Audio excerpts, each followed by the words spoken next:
what's up? It is your girl Kelly, and we are back with another video. I want to start it off by saying, of course, as always, if you are new to this channel, guys, please go ahead and hit that subscribe button. If you are into true crime videos, politics, news, culture, all of those things, that is all what we get into. So, if you feel inclined to do so, please hit the subscribe button. If you're not new, you're returning to the channel, I'm very honored to have you back, and thank you so much, guys.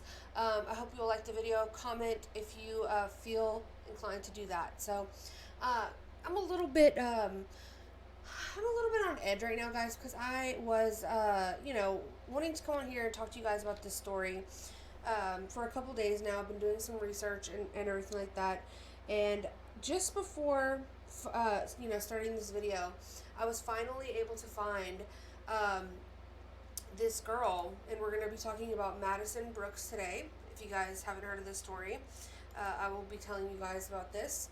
But I was finally able to find her Instagram, and we're going to get into that as well. But there's just some things, okay? There's some things that really pissed me off, okay? But again, I don't want to get ahead of myself here. So let me start off by saying rest in peace to this beautiful girl.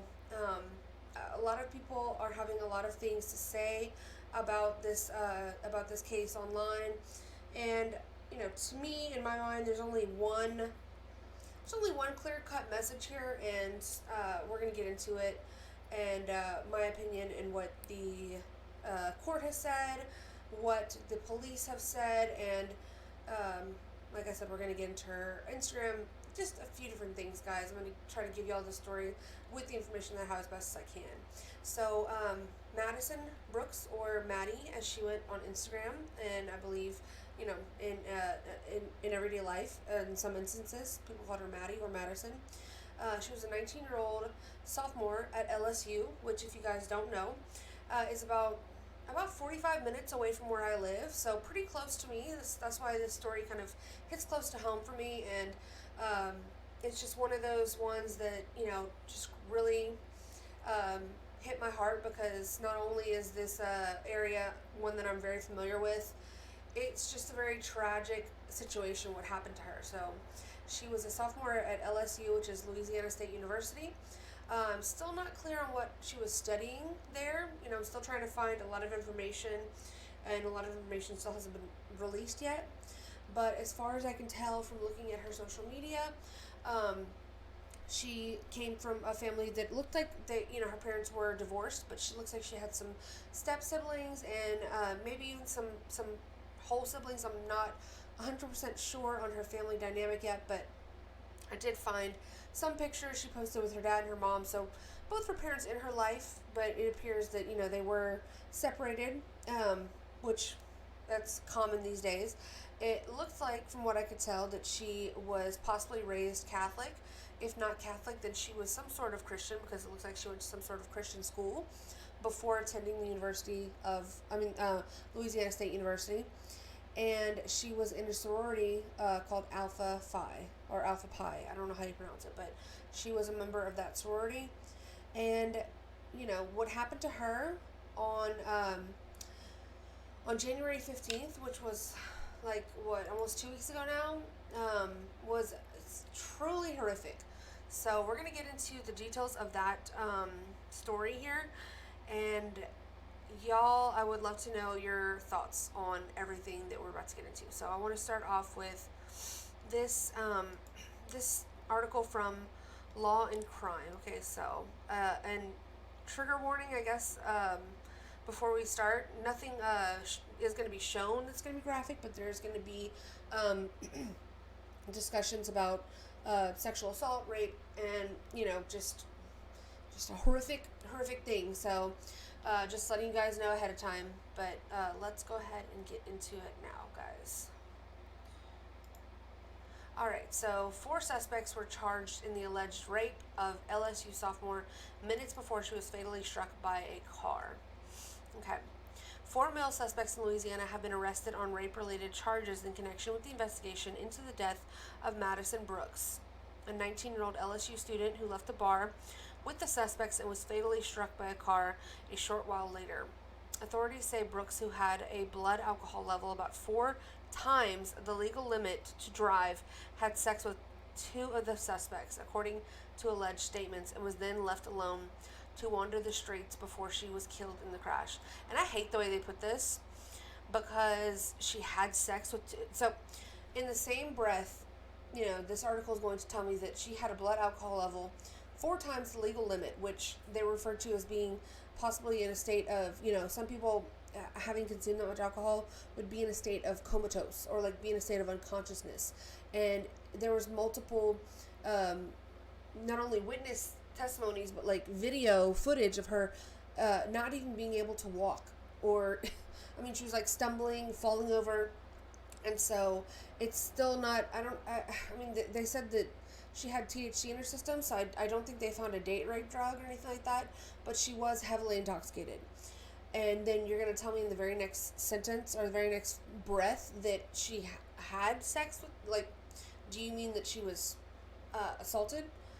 Because I didn't like that wording, but we'll continue. Kayvon Washington, 18, Kaysen Carver, 18, and Everett Lee, 28, and a 17-year-old juvenile who I believe they need to bring his picture and his name out into the public sphere immediately, because if you're 17 years old, you're old enough to be out drinking at a bar, and we're going to get into the bar too. You're old enough to be out drinking in a bar and raping women, then you're old enough to have your picture up here with the rest of these stooges, these 3 stooges up here, okay? So I don't understand why that's a thing. If they're old enough to be charged as an adult, then they should be old enough to have their picture thrown up here, okay? But, I mean, this is what we're doing now. Apparently, it's protecting rapists, okay? Alleged rapists, I'm sorry. Let me just throw that out there. Okay, so Washington and the 17-year-old male were charged with 1 count each of third-degree rape, while Carver and Lee were charged with 1 count each of principal to third-degree rape. So this guy with the lazy eye, with the crooked eye, and the fried, did you stick your dick in a socket too? Like, what is going on with your hair? Him, and along with his 17-year-old co-defendant, were the actual alleged rapists, and these two just, watched or like listened, apparently. And we're going to get into the affidavit as well, guys. Okay, so under state law, third-degree rape is defined as sex with a victim who is incapable of resisting or of understanding the nature of the act by reason of a stupor or abnormal condition of mind due to being intoxicated. So, like I said, those two are accused of being present but not participating. So, we're going to get into that sworn affidavit in a second, but Brooks allegedly left the suspects and got in Carver's vehicle, saying she needed a ride home and did not know where her friends were. Carver and Lee sat in the front seat, while Washington and the 17-year-old sat in the back with Brooks. So, Carver gave statements. There's actually 2 of them that gave statements, which the other 2 ended up, I guess being the smarter ones, and ended up just saying, yeah, we're not talking to you, we need lawyers. Which, if you're a defendant, even if you're a disgusting rapist, that is what you should do. I mean, do we like it? No, but it is what our Constitution allows, and it is what you should do if you're ever in trouble. Now, I don't know. It's a double-edged sword, I guess you could say. So, I want to read that part with the affidavit. Okay, so according to the affidavit, Carver parked the car a short distance from the bar, and Brooks and the 17-year-old began to have consensual sex. So let me go ahead and get into the affidavit now before we get into all of this, because this is where the information was really at. Okay, guys, so this is the affidavit for arrest warrant for the 28-year-old male who was the person who just sat in the car like a dumb fuck that he is. Almost a 30-year-old man, okay, going to sit up in this car and just, do what? Crash dummy shit? Okay. Anywho, so the fatal crash happened apparently right after about 2:50 in the morning is whenever he responded, this officer who wrote this affidavit, to the fatal crash in which a rideshare driver hit Madison in the middle of the road, because she was dumped off there pretty much, and, not knowing where she was at in the dark, you know, of of being almost 3 in the morning. I'm sure she was disoriented and didn't know where she was at. I mean, they said in the article, I don't know if it was that article or another one, that whenever they asked her, you know, where did she live before they all got into Carver's vehicle, she couldn't even tell them. So that's how drunk she was. I mean, I don't even know. I'm still not even convinced that she asked these guys for a ride home. More so than they might have just like kidnapped her, pretty much. And that's alleged. This is all alleged. I'm making stuff up now at this point. I'm just speculating though, and it's like, I mean, all we have is the word of these four guys as to what actually transpired, and they're all covering for each other. And not only that, according to this affidavit, they're giving contradictory statements. So let's talk about those statements that were given, okay? Let's see. So, well, let me start here, okay. On January 16th, 2023, at approximately 16:49 hours, I was tasked to assist our traffic division with the fatality investigation. On January 15th, at approximately 2:50 in the morning, the traffic division responded to a fatal crash on Burbank Drive within East Baton Rouge Parish. The victim, a 19-year-old pedestrian, was struck by a vehicle while in the roadway. The victim was transported to a local hospital where she later succumbed to her injuries. I learned during the investigation that prior to the deadly crash, between 1 and 2, the victim was seen leaving a local bar with 4 male subjects. I further learned that one of the subjects was identified as Kason Carver. So this was Kason Carver's statement. He waived his right to an attorney and agreed to provide the following.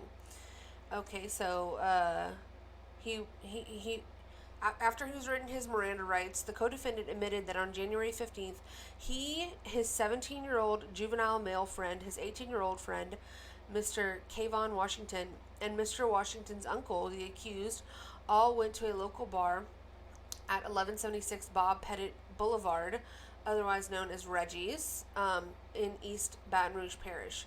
The co-defendant admitted that while at the bar, he and his friends consumed alcoholic beverages. The co-defendant also admitted that the victim consumed alcoholic beverages while at the bar. The co-defendant denied knowing the victim or ever seeing her before. He admitted that after he and the others were leaving the bar for the night, the victim walked with them.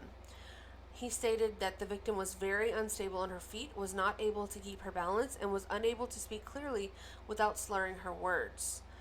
He admitted he witnessed the victim and his 17-year-old juvenile friend as they were hugging and walking together. And these are the statements of Kason Carver. Or is it Kason? I don't even care.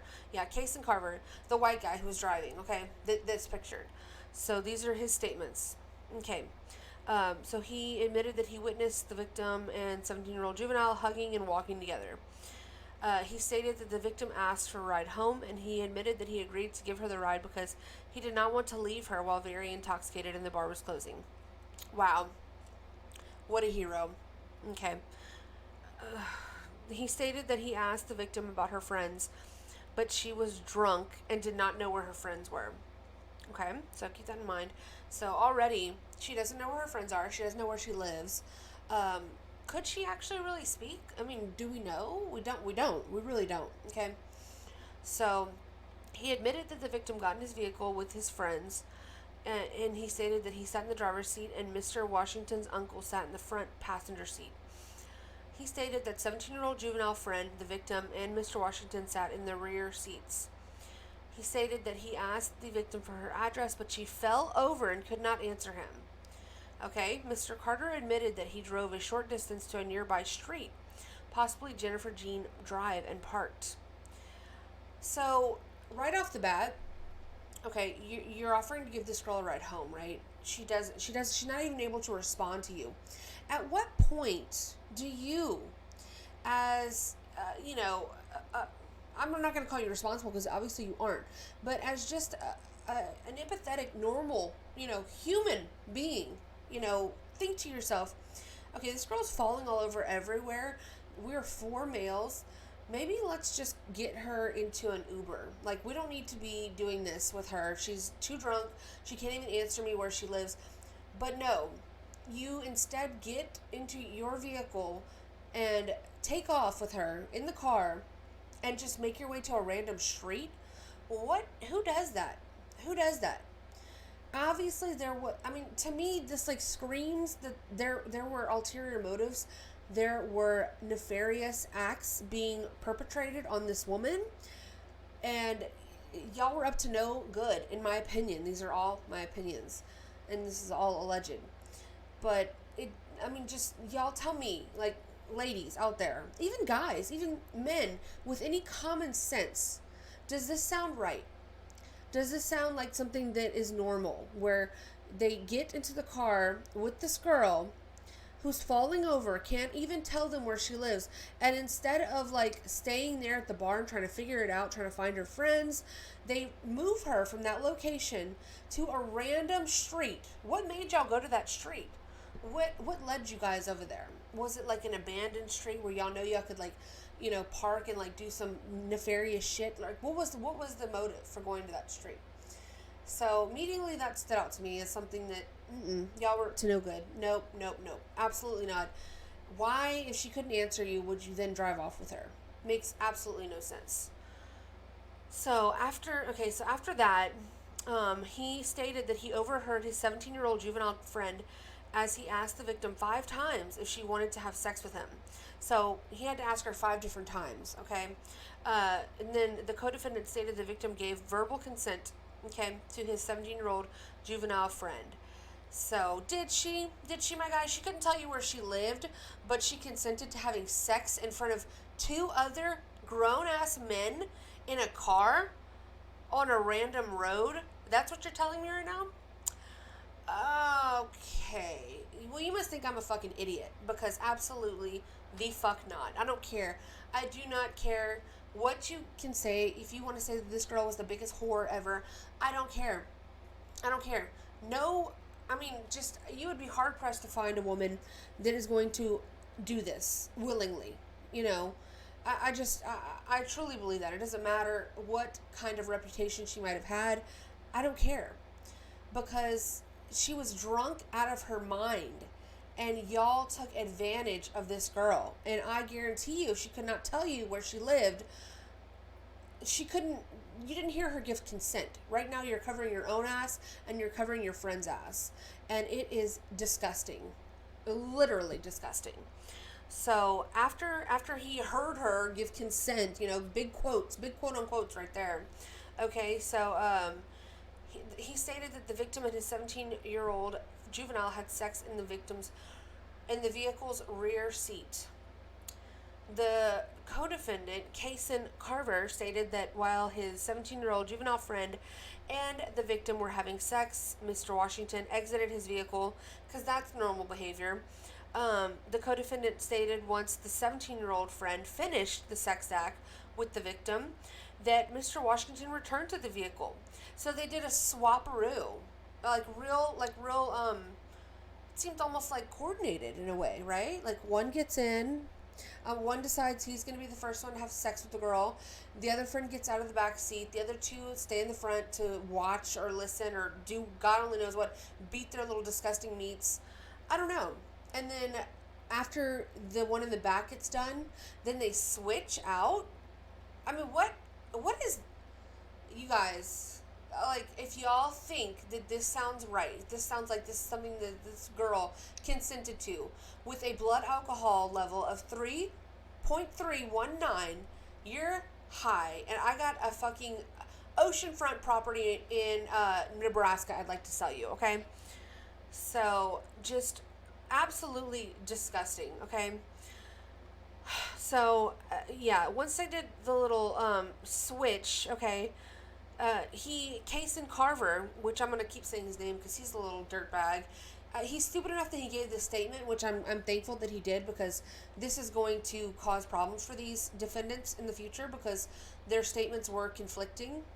But he's an idiot, but he's a useful idiot because he gave the statement. But, you can smell the lies all throughout it. It's crazy. It's really wild. So he admitted that he heard Mr. Washington, who was the second guy, ask the victim numerous times if she wanted to have sex. So again, they had to ask her multiple times, because usually the way consent works is that you ask one time and it's either a yes or no question. You don't have to ask and keep asking over and over and over again. If that doesn't sound guilty, I don't know what guilt is. Okay? I mean, just, do I have a point here or is it just me? Please let me know, guys, in the comments. I could be crazy. I don't know. But usually the way consent works is you say like, hey, are you into this? Yeah? Yeah, you're okay, perfect. Let's do it. Let's fuck, like whatever. But to me, something sets off alarm bells when I'm being told that you have to ask for it multiple times. So what does that mean? You ask 4 times and she says no, and then the 5th time she says yes? Or did she not answer you the first 5 times and then maybe she made some sort of like mumbling sound or gurgling sound but based on how drunk she was and you took that as a yes? What is it? What is it? Please be more specific. Please give more details because it's unclear. So, anywho, oh my gosh, okay. And y'all will see why I'm so pissed off when we get to the Instagram, okay? Well, y'all will see. So after asking her multiple times, she consented, apparently. Big quotes on that, too.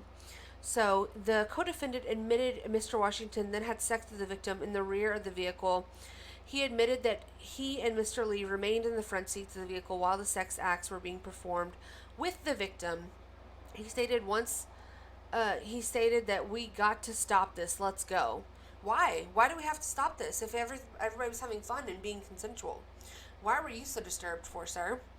So Mr. Washington and the vehicle stopped having sex and put on their clothes, apparently. This girl was not coherent enough to state where she lived. She was not coherent enough to know where her friends were.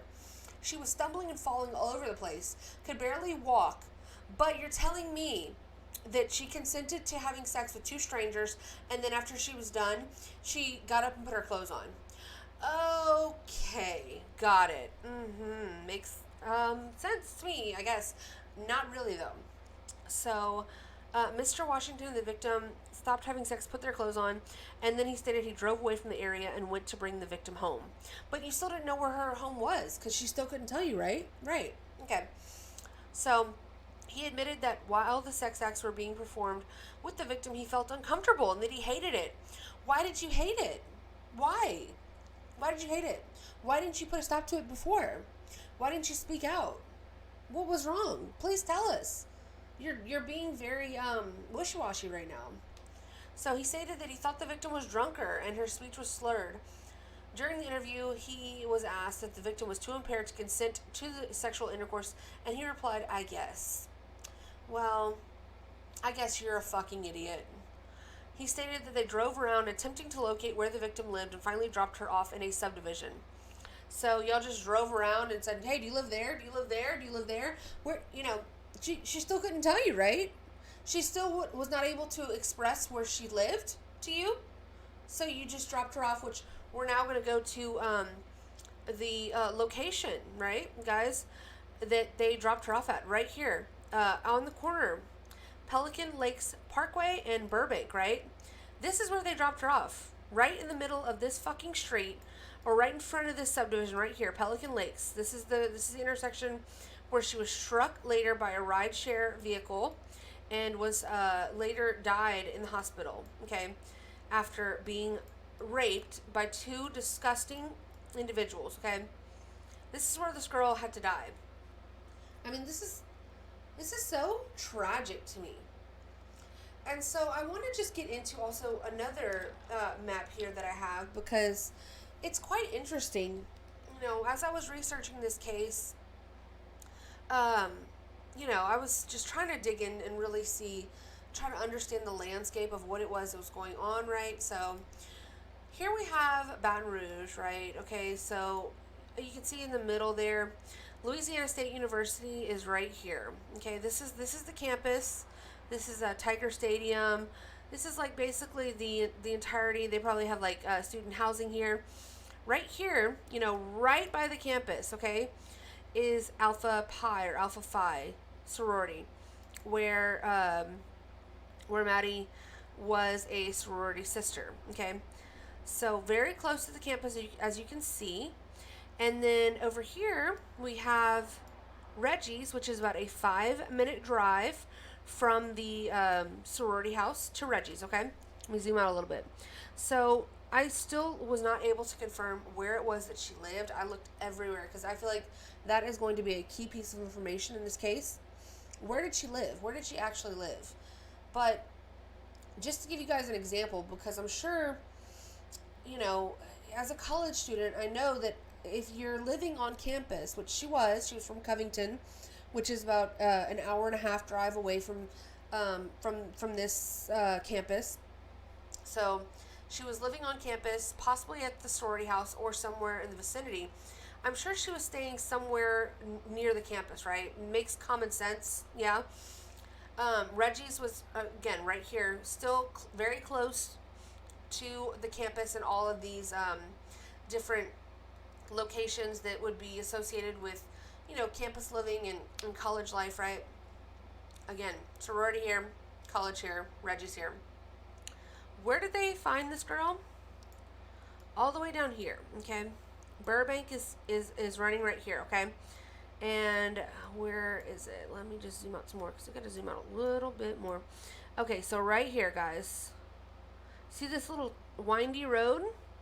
This is Pelican Lakes Parkway. This right here, I'm going to keep my mouse on it and I'm going to zoom out, was where they found her. Look at how far away this was from everything else. What were y'all doing? What were y'all doing? Why did y'all drive this girl all the way down here? Why? Please answer me that. Well, does that make sense? This area down here, y'all drove from Reggie's, which is way over here, all the way down here for what? To drop her off as far away from the school as possible, knowing that she was a student? Yeah, lie some more. Lie some fucking more. So, I found that map to be quite interesting, guys. Y'all let me know what y'all think, though. So, anyways, let's get back to this affidavit. Okay. So, after all of that, basically, he dropped her back home after trying to do some guesswork on where she lived, even though he had no idea. So, they just drove her all the way, you know, in the opposite direction of the campus and where they just were, you know, at the bar. Makes a lot of sense. They just dumped her there where she later died. And on January 18th, a postmortem examination of the victim's body was performed, and during the autopsy, the pathologist reported that the victim had injuries consistent with previous sexual assault anally.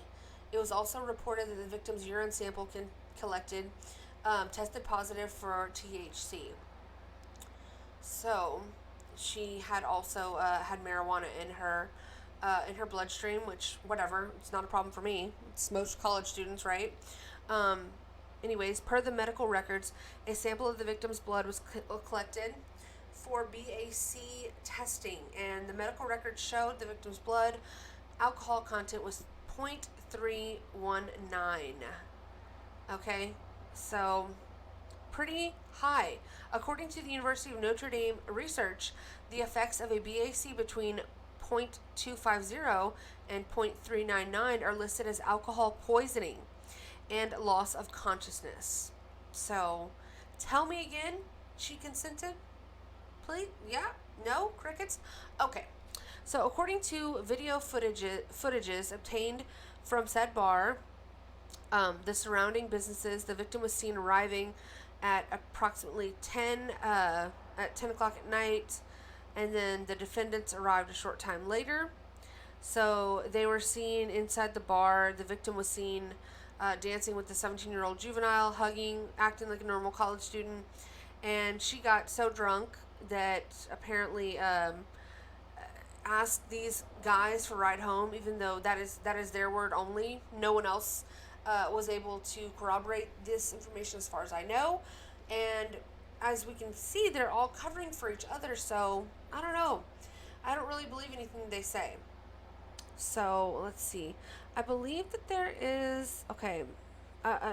One of the other victims gave another statement. So, I don't want to I don't want to read all of the whole thing because this video would be like way too long. I will post this in the comments, guys. If you're interested in reading this for yourselves, I will be posting everything that, all of my resources and stuff in the description. So, okay. So, of course, the 17-year-old juvenile didn't want to give a statement. The mother stated that she and her son did not want to provide a statement and immediately lawyered up. So, the other co-defendant, the other rapist, allegedly, Mr. Washington, he decided that he was going to be stupid as well and give a statement, which we're happy about. You know, we love to see idiot defendants. Okay, so this is what transpired in the statement from Mr. Washington. Okay. So at the beginning of the interview, the second defendant expressed that he was sad about the victim's death, and he stated, "We were the last people she seen." The second co-defendant admitted that he and his friends left the bar with the victim and walked together towards their vehicle. The second co-defendant stated, as he was walking behind the victim and his friends, he laughed, and in his mind, he said, "How y'all meet a random girl and just bring her home? Oh my God, isn't that crazy?" Yeah, you know, what is this testimony, sir? Not real, you know. Oh, I swear, y'all, this really makes me mad. Okay. The second co-defendant also admitted that the victim did not have her balance and she stumbled. But what, you still tried to have sex with her? You're weird. So the second co-defendant stated while approaching the vehicle, the victim attempted to open a random vehicle's door. He said that, he stated that he and his friends had to tell the victim she was pulling on the wrong vehicle door handle. So the second co-defendant stated once they left the bar in the vehicle, he witnessed the victim and his 17-year-old juvenile friend as they touched each other's private area while in the vehicle. The second co-defendant stated his 17-year-old juvenile friend had his hand on the victim's vagina area over her clothing, and that he stated that the victim also had her hand on his 17-year-old juvenile friend's penis over his clothing. He denied witnessing sex between the victim and his 17-year-old juvenile friend, and he denied having sex with the victim. The second co-defendant also stated the victim was drunk, and he stated, "Like when I tell you drunk, she was drunk." The second co-defendant also admitted that he and his friends dropped her off at a subdivision near the crash scene. He also admitted that his uncle went to the bar with him and his friend, and he identified his uncle as Mr. Lee. Once the second co-defendant was asked for his reference oral DNA swab, he requested an attorney, and I wonder why. So don't y'all just love it? Isn't that beautiful? The conflicting statements, chef's kisses. Couldn't have asked for anything better to show your guilt, sir.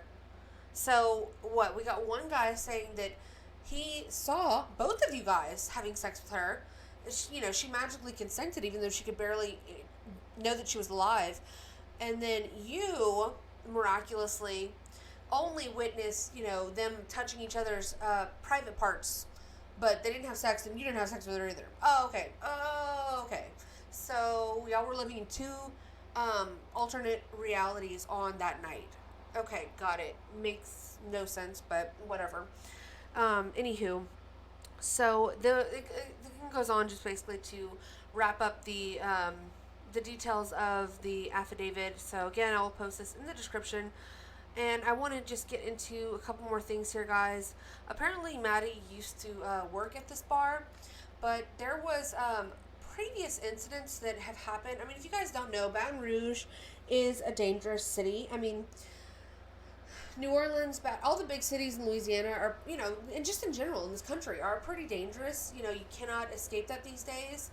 But there's a lot of creeps that go to these bars in Tigerland, which is what they call like the surrounding area, which I showed you guys on that map, around the university where most of the students go to drink and hang out. And you'll get these people, which all of these four were not students. They were not students of LSU. And you'll get these people that go there to try to prey on or just do weird, nefarious, creepy shit to the students, the young girls that go to those bars. And it's not the first time that weird shit has happened at this bar called Reggie's Bar, and which they're now actually have been shut down by the ATC there in Baton Rouge. So That's good, I guess. I don't know. I mean, they obviously were not concerned about safety within their establishment. They were not only serving underage people, which is not so uncommon in Louisiana. Drinking is a part of our culture here. You can say it's good or bad. I'm not gonna apologize for it. This is a young college age girl who was drinking. Oh my God, convict her. Like, it's insane to me that people are saying that this is an excuse or any sort of justification for what those disgusting predators did. I mean, it's just, and we're gonna get into it, guys. But anyways, so they were not only serving underage people, but they were letting in 17-year-olds. Who was checking the door? Who was checking IDs? It's one thing for her to be 19 and get into the bar. That's normal. That's what you would expect to find. Would you expect to find a 17-year-old inside this bar, this college-aged bar? No, it's fucking ridiculous. So I just want to go over some of the incidents that have been reported. Okay, so where does it start here? Excuse me, guys. Okay, so it had its license suspended in 2017 after police executed a raid and found minors drinking inside. In May last year, a 16-year-old boy was fatally shot outside the bar, while another woman was wounded. Before that, a woman was allegedly raped in the parking lot, and a man pointed a loaded gun at patrons. In 2016, LSU tight end Dylan Gordon was allegedly stabbed at this bar, and in addition to having its liquor license removed, the president of LSU has said that the university will also investigate why the establishment may have been serving alcohol to minors on the night of Brooks' death. Wow. Big of you. Real big of you, President Tate. And I heard, about his statement. It was very judgy, was very blaming towards her. And that's what I find a lot of people are saying is that, like, oh, why was she drinking underage? Why was she doing that? Why was she so drunk? Like, what are y'all on? What are y'all on? Have y'all never been 19? Have y'all never drank too much? Have y'all never made a mistake? Like, does that mean that this is what she deserved? Does that mean that this is what we should focus on? Like, underage drinking? There's always going to be underage drinking. We're not going to stamp out these issues. Why are we not looking at these boys? These men, turn to the issue. The issue is not underage drinking. Young kids are always going to do things that are perceived as bad, as long as they're not hurting anyone. But when you start to hurt somebody, then we need to look at you. And you need to fix yourself and your behavior. Why is that not the focus of this? It's just ridiculous. It's absolutely ridiculous to me. And there's no issue, no excuse for it whatsoever. I mean, yeah, you can look at the bar, whatever. Did they overserve her? Probably. Should they be more careful with who they're letting in? Absolutely. But the problem was not on her shoulders whatsoever. She is a 19-year-old girl who made a mistake. And she was not trying to hurt anybody. She was not going to hurt anybody. These disgusting individuals that took advantage of her are 100% at fault. And the police seem to think so as well, because they have now charged all 4 of them. So all you people that are out there who would argue that, she had any role other than the fact that she might have made a mistake. But even then, it's like I would still give her a pretty good amount of grace due to her age and the fact that she was a college student, and she probably felt some level of comfort there. She used to work at that bar. She had apparently gone there with friends. I don't know what happened to her friends, but she was caught off guard, I would imagine. So please, if you're going to comment that in my comment section, keep it, because I don't even know. So anyways, I'm not gonna read his statement. I was gonna read it, but I don't care, honestly, because I get the gist of it. He was basically trying to blame underage drinking as the issue here at hand, when it's not. It's predatory, disgusting individuals like these 4 men who would take advantage of a young girl. No matter what she may or may not have consented to do, y'all still took advantage of her. Y'all still did not take the care and the extra step to make sure that she would have gotten home safe after you just had sex with her, even if it was consensual, which I know it wasn't. I can tell you that, allegedly it was not, and I believe full-heartedly that it was not. But so after that, y'all just dump her in the middle of the road? That's disgusting too. That's just as bad. I mean, it's not just as bad. It's up there. I mean, it led to her death, so yeah, it is just as bad. Y'all did two wrongs that night. Not only did y'all take advantage of this girl, rape her, but y'all discarded her on the side of the road instead of making sure that she got home safe. I mean, duh. So, anyways, guys, I want to show y'all the fucking creepy attorney, okay, who gave his piece of a statement. And let's just get into it, guys. Investigators believe they were there when it occurred, but did not take part in it. Absolutely not a rape. Listen, this is a tragedy. Definitely not a crime. Haley What's says a up with video your taken hair? during the incident shows Madison Brooks was in a coherent. I'm sorry. Definitely not a crime. Haley. Wait. Sorry, beautiful. Investigators I just believe wanna- I they just were wanna, there like, when it occurred, say- but did not take part in it. Anybody's hairline that looks like that, what made you get up and comb down that piece of shit, pubic hair on top of your head in that direction that you decided to brush it in, and bring your ass up on this camera and tell me that she wasn't raped? You can go to hell, and you will. Per your hair and what's going on top of your head, you are going to hell, and we can tell that, sir. Absolutely not a rape. Listen, this is a tragedy. You're a Definitely tragedy. not a crime. Haley says a video taken during the incident shows Madison Brooks was in a coherent state and knew what was happening all along. Can you tell that she was intoxicated? Yes. Wow. To the point under the law that you say you're in a drunken stupor, to the point that you cannot lawfully give consent or answer questions. Absolutely, that was not the case. Haley says an argument took place between Madison Brooks and the driver of the vehicle, then she left. Based on disagreement, she got out of the vehicle. She indicated she was getting an Uber.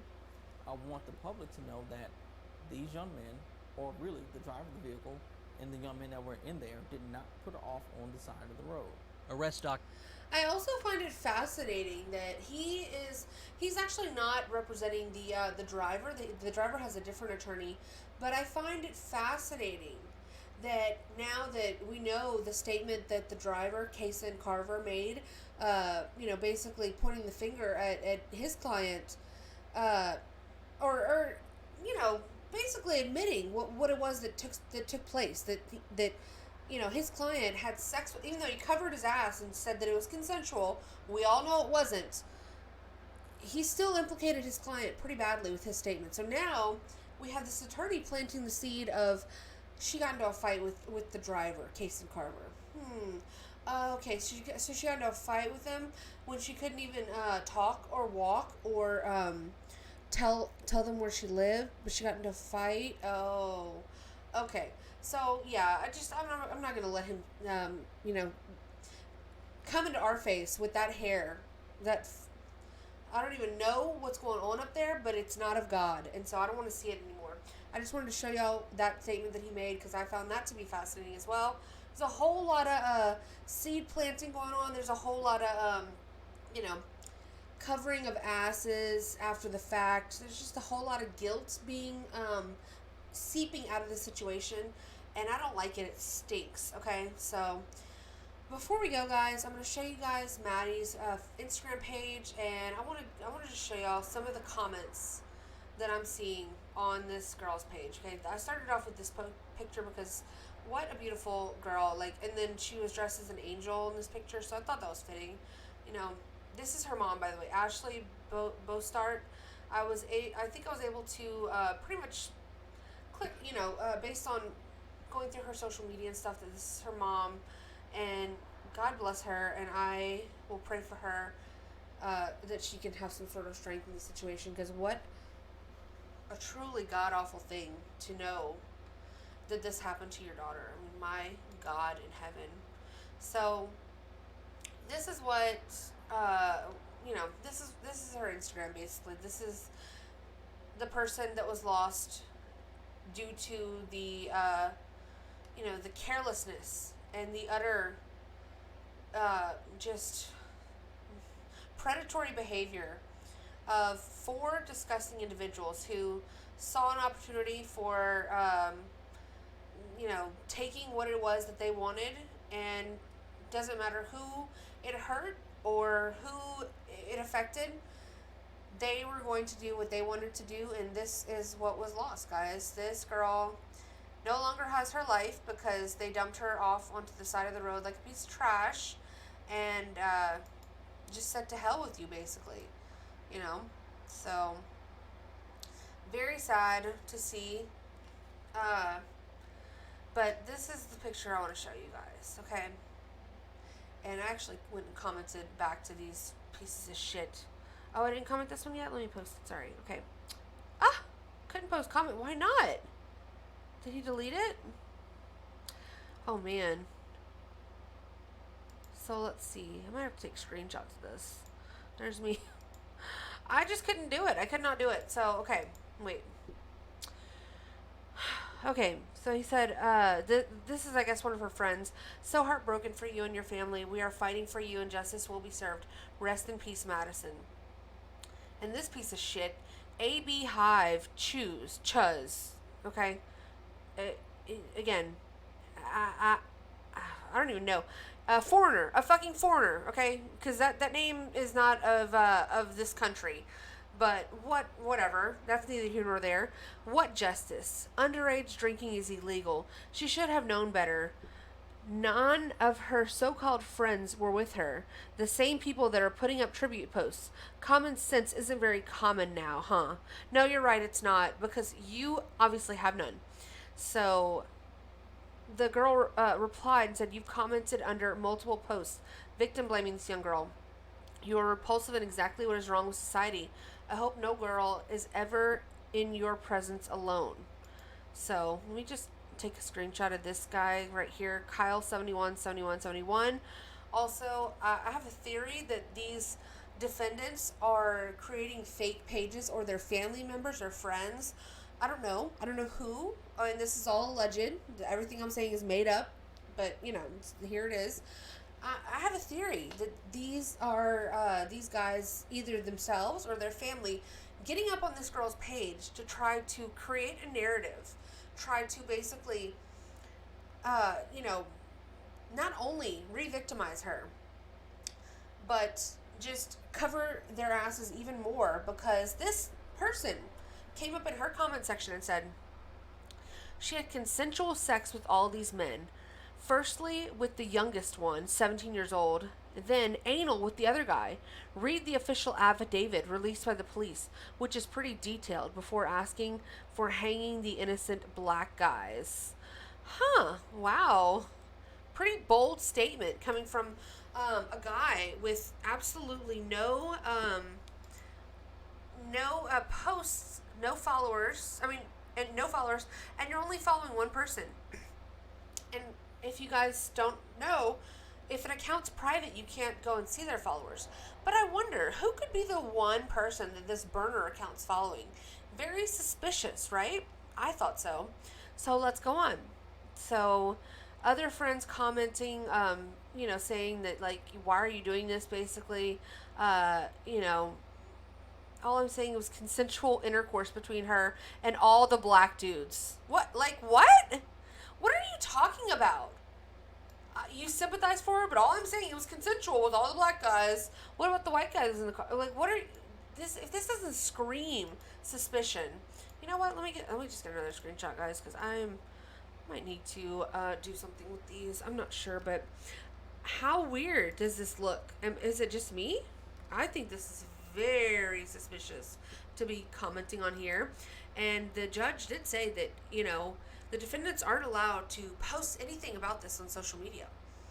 So it's very curious that we have these fake pages, these burner pages, coming on here now and commenting very big paragraphs about the case. Very weird.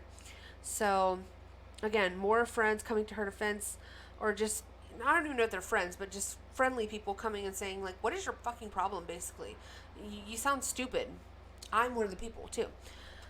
Another another guy here. Let me see what you're about, dude. 128. Well, you have 128,000. Who are you? Okay. Ryan Jerway. Okay, she was clearly drunk. Why the fuck did she continue to drink? Right, because I'm sure, Ryan, you've never drank too much in your whole entire life. Yeah, of course not. Okay. So, anyways, he continues to be retarded too. It's all these men up here. So this is the other one. Official brand MC. Okay. Him and his cohort, Kyle7171, both with 0 posts, 0 followers. This guy's not following anybody. Kyle is following one person that we can't see who that is. But this was another suspicious account I found to be on here, talking all this shit. And for what? He said, she ain't getting justice. She getting exactly what she deserved. She had THC in her system as well as above the drinking limit. She knew what she was doing. Oh, really? So here we have a guy actually coming to her defense. So you think raping someone and dumping them like trash is okay because she was drinking and had THC in her system? And he says out of his stupid mouth, yup, you damn right. She been warned about how to act. Oh, how do you know? She'd been warned about how to act before going to college, being at college, and she went to the most dangerous bar in BR. At the end of the day, she knew what she was doing from sober to drunk. And then he posts the he posts the link to the article that we just read from Law and Crime that contained the affidavit. And he said, read the affidavit, man. Read it. She was warned. And he just continues to like repeat himself. You sound awfully guilty. You sound like I'm scared of you. Because what even?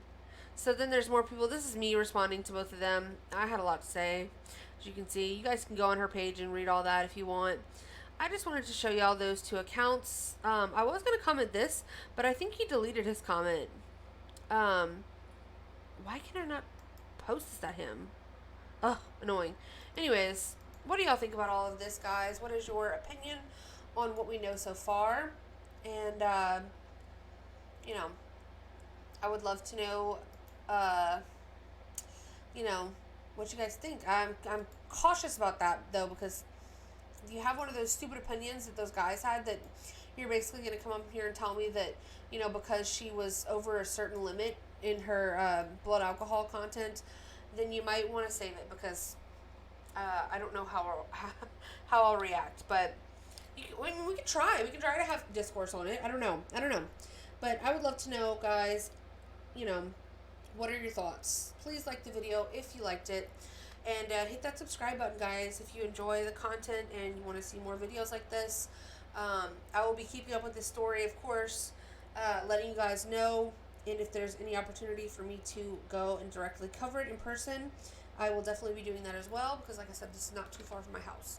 So, until next time, guys, I will see y'all later. Y'all take care. All right? Okay, bye, guys.